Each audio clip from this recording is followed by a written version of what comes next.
Alright, I thought I'd do a more timely video for once, because these things never get shipped to me on time.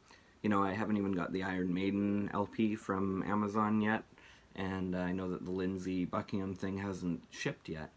Lindsey Buckingham is back. It's his first solo record in 10 years, though he did do a duo album with Christine McVie, creatively called Lindsey Buckingham Christine McVie, by Lindsey Buckingham Christine McVie. um, and you know, it's been a rough one these last 3 years for Lindsey, and he had a health scare, he lost his voice, he had to relearn how to play guitar, he had to relearn how to talk and then sing. That was a long process, and that was after being fired from Fleetwood Mac.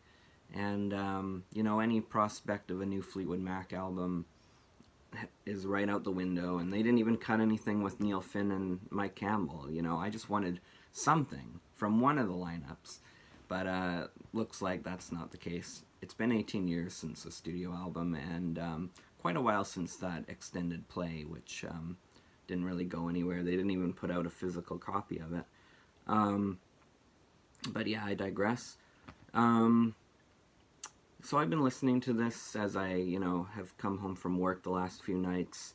It was good to get it early because I won't get the LP for quite a while, it seems. It hasn't shipped out or anything. And to date this video, it hits streaming tonight, so there you go. That'll be great. You know, this is another great masterwork from, you know, the visionary of Fleetwood Mac. It's front-loaded with the three pre-release singles that we've been hearing these last few months. You know, I did a video on the wrong side. So Scream is the first song. That was the third single or streaming single. What's a single anymore? Who knows? And it's an absolute earworm. It's too brief though. It's 2 minutes 12 seconds. I wish it was a little longer. He did this with Hunger too, which was one of the two new songs off this release, solo anthology. And that seemed like it needed another chorus or just a little more to flesh it out. But Scream is just an absolute earworm. Nice little opener song. I don't mind. Typically multi-layered shuffle, all sorts of nice vocal inflections. You know, bears some resemblance to In My World from the Buckingham McVie record. And, you know, we're all too used to this from Lindsey. And I mean that in a good way, though. He's reliable in a good way.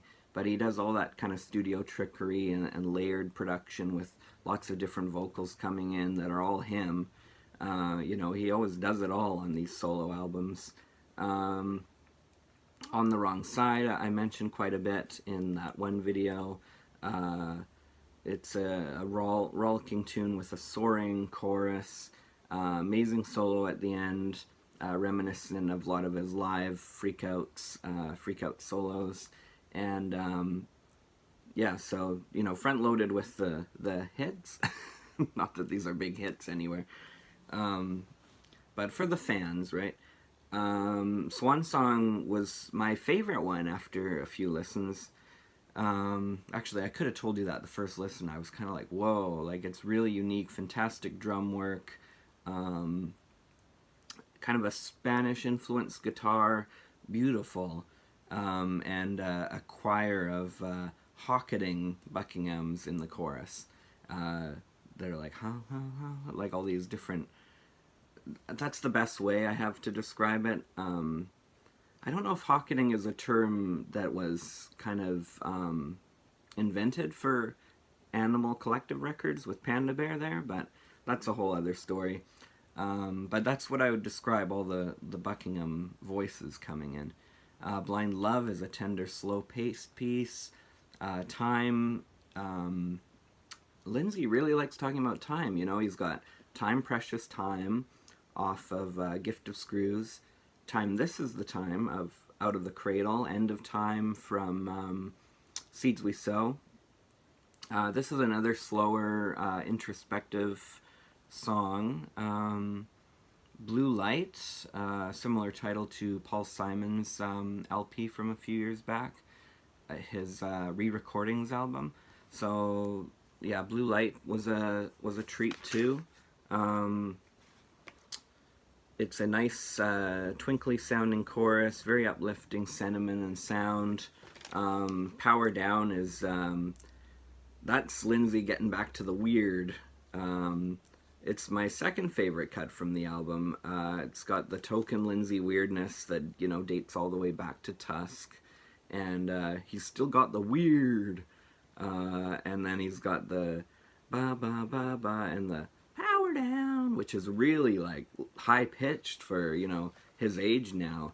I'm pretty sure this record was cut though before like the whole health scare and everything, and it's just been sitting in the vault, but I could be wrong. It's definitely been ready for a while. But I feel like a lot of these songs were written and recorded before the whole health scare.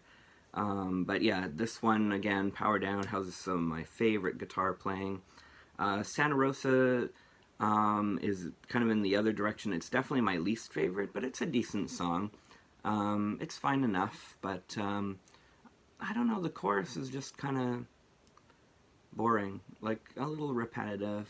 I'd still give the song a decent rating though. It's still a pretty good song, but all the other choruses are so strong, and I don't really, didn't really like this one as much. And then Dancing was almost in the same boat the first time I heard it, but after a few more listens, yeah, I really like it. It's a nice one. It's a slow, sparse, thoughtful closer, and it's tender and effective, and it's actually become my third favorite if I had to rank them, which is hard to do, but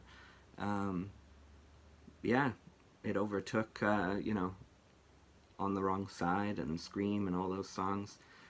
Yeah, but yeah, I guess if I had to rank this, it's a little too early, but if I had to rank it within the other Lindsey canon, it would probably be, it would definitely be above the Buckingham McVie one, probably be above Under the Skin, but below all the other solo records. But, you know, this guy's never cut a bad solo album. Someone on one of the forums I used to go to said that, because I checked back in this week, and they said, this guy's never put out a bad solo album. And I would definitely agree with that. I know there's some people that wouldn't. And, but yeah, the man's consistent, whether he's in the Mac or doing his solo thing. And so yeah, definitely recommended for fans of Fleetwood Mac and also Lindsey Buckingham. And, you know, definitely more listens. Maybe it'll solidify where it would fall in the standings, but just for now, just enjoying it for what it is, and really just happy and grateful to still have the man on the planet, because yeah, it seemed like a close one there, and it seemed like, you know, for a bit it's like even if he survives, he'll never play again or he'll never sing again. And then, you know, as of the recording of this video, he's out on tour, he's doing it, and you know, the reports from the shows have been, you know, it's solid. So yeah, right on. So yeah, big ups Lindsey, great job on the solo album, and thanks for watching, everyone. Let me know your thoughts on this solo record, and yeah, we'll catch you in the next video. Peace out.